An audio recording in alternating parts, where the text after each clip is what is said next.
If you look at this portal page on LG UK's official website, the pre-order prices for some screen sizes of the C2 and B2 OLED TVs are now up. According to LG's own website, the 55-inch LG C2 will carry a launch price of £1,900. The 65-inch C2 will be £2,700. The 77-inch C2 will be £3,500, while the largest 83-inch C2 will be £5,500. If we move our mouse cursor over to the step-down B2 OLED series, you can see that the 55-inch LG B2 will launch at £1,800. The 65-inch B2 will be £2,600, whereas the 77-inch B2 will be £3,400. Since we also know the launch prices of the 42-inch and the 48-inch LG C2 OLEDs, which were published by UK retailer John Lewis a few weeks ago, let's put all these launch prices into a nice table to compare.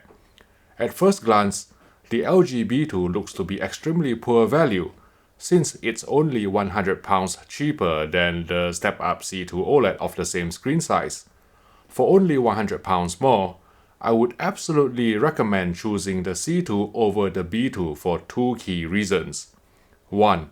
The LG C2 will definitely be using the OLED Evo technology, which includes the most advanced deuterium-based OLED screens from panel supplier LG Display. Now, you have to understand that LG Display is marketing these panels as OLED EX, but LG Electronics is not keen to use the same terminology, preferring instead to continue using its own OLED Evo label, which comprises both the panel and the processing.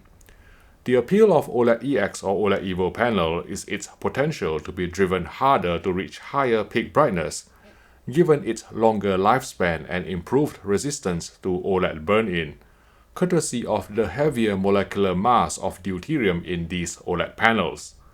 Of course, as LG Display eventually switches the production of all its OLED panels to EX, there's every possibility of some LG B2 OLED televisions being equipped with OLED EX panels. But similar to what happened with last year's G1 and C1 OLED models, I expect the higher peak brightness to be unlocked only for the LG OLEDs designated as Evo, which will be the C2 and G2 this year.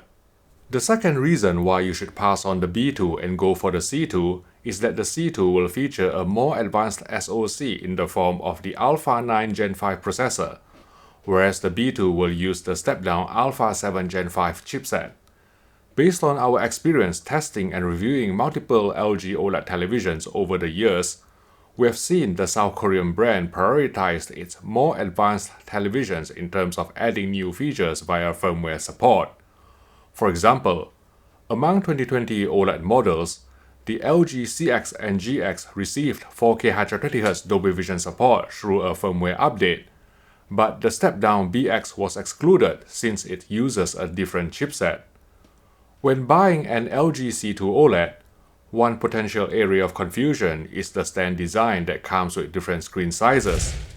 We have sought to clarify the situation with LG Electronics themselves, who told us that only the 55-inch, 65-inch and 77-inch C2s will ship with the narrower tabletop stand.